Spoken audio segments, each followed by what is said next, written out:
What is going on, everybody? It is Sticky back at it again, and I'm gonna talk about the Texans.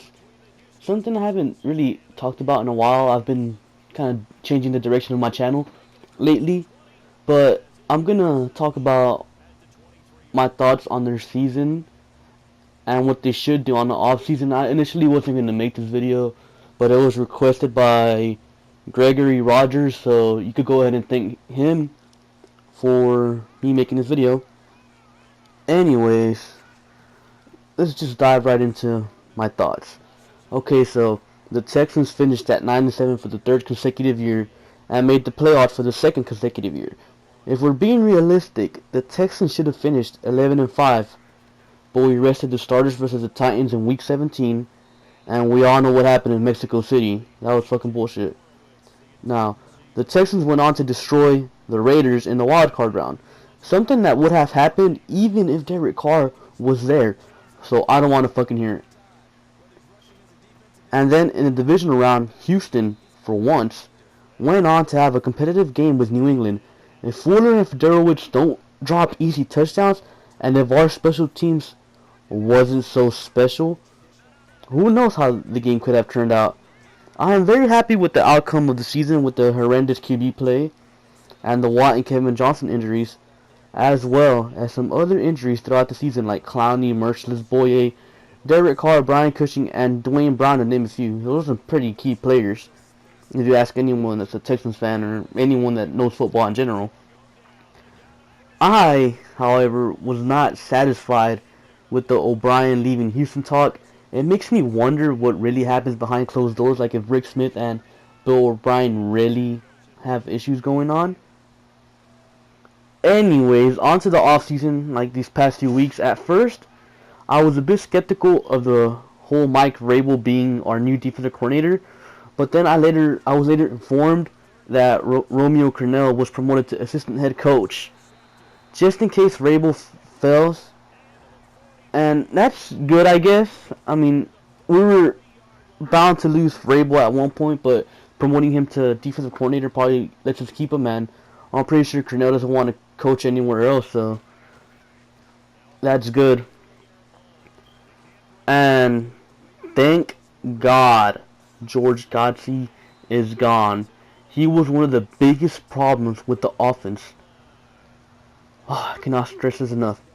And O'Brien calling the plays, I mean, I would have preferred to get someone else, but he called plays in his first year, and we had like the number 14th ranked offense, if I remember correctly. So, I would say I'm pleased with the move so far. Okay, the Texans really need to retain A.J. Boye. He's our second, maybe even our best cornerback. The others obviously Kevin Johnson. Retain A.J. Boye at all costs. We cannot let that man go. He's a stud.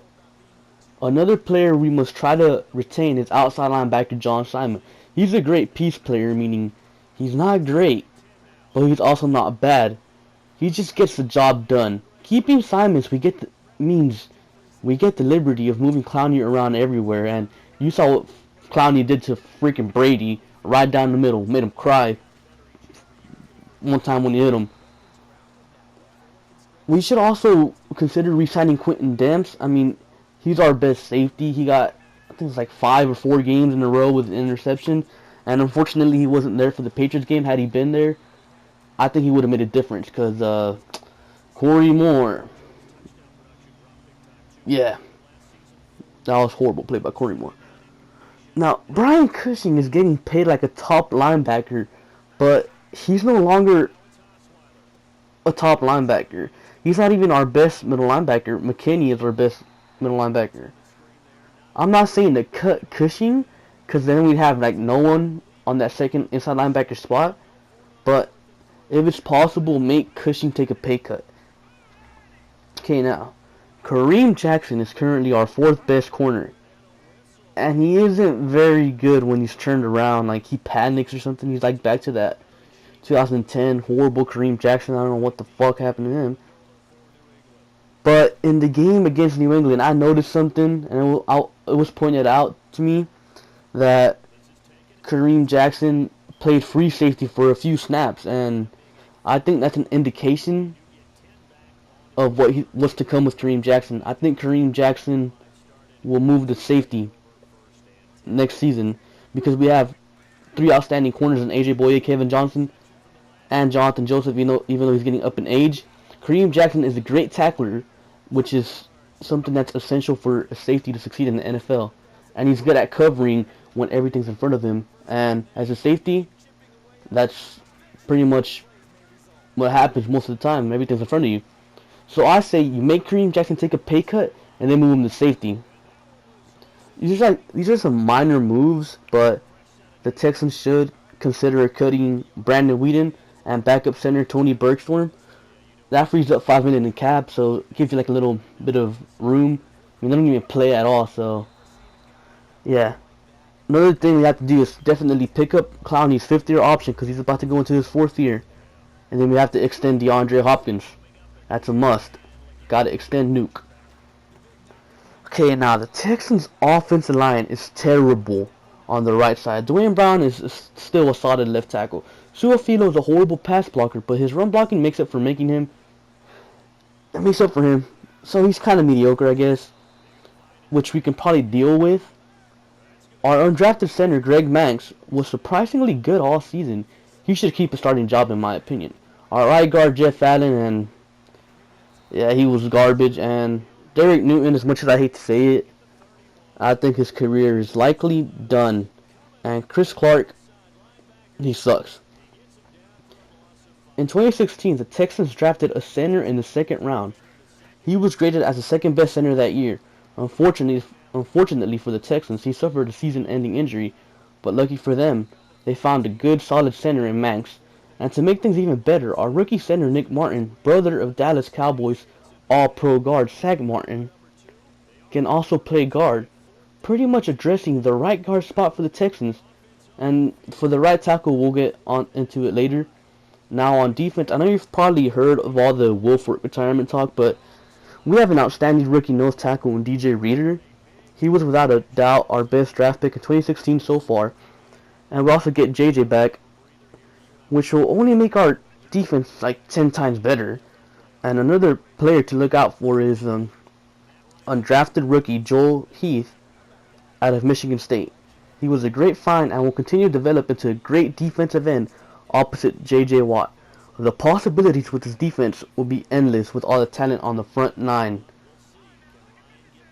The only free agent move I would really want the Texans to make is pick up left guard Ronald Leary from Dallas.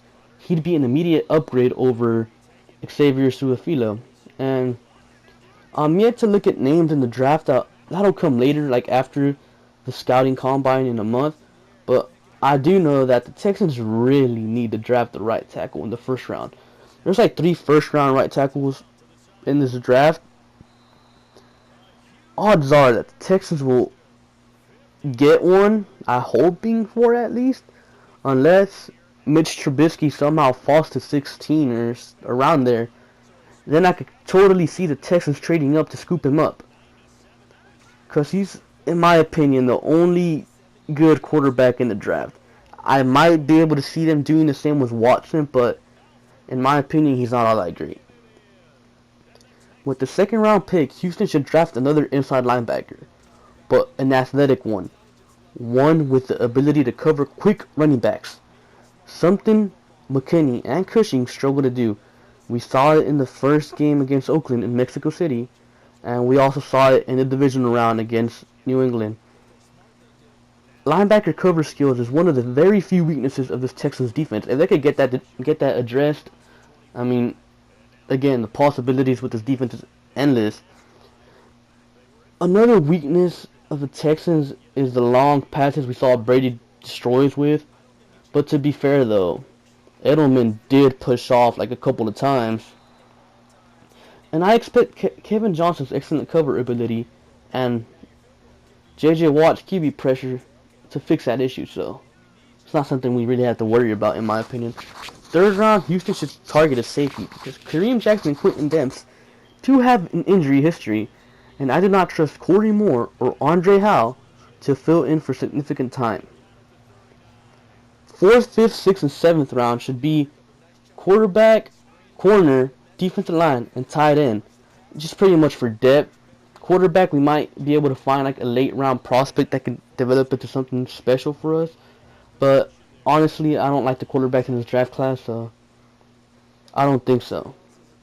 Now, this is probably an unpopular opinion, but the Texans should, and they will most likely stick with Brock Osweiler for 2017. I know people are saying Tony Romo, but I'm going to go ahead and say this right now. The Texans have no interest in Tony Romo at all. He's old and is extremely injury prone. I'm not even sure anyone is interested in Romo at all. And Tom Savage is a terrible QB. He holds on to the ball way too long and takes way too many damn sacks. Will Fuller and Braxton Miller, well, they struggled a lot in their rookie years. When they're rookies, I can't blame them. So they should only get better with another off-season worth of practice and stuff. And due to their struggles, Hopkins struggled as well due to all the attention he was getting. He was number one focus. The Texans should look into signing a veteran free agent wide receiver to help out the younglings. With a way better upgraded offensive line, better experienced receivers, the Texans can have slightly more offensive success even with Brock Osweiler. They will be able to run the ball way more efficiently with a better offensive line that they should improve.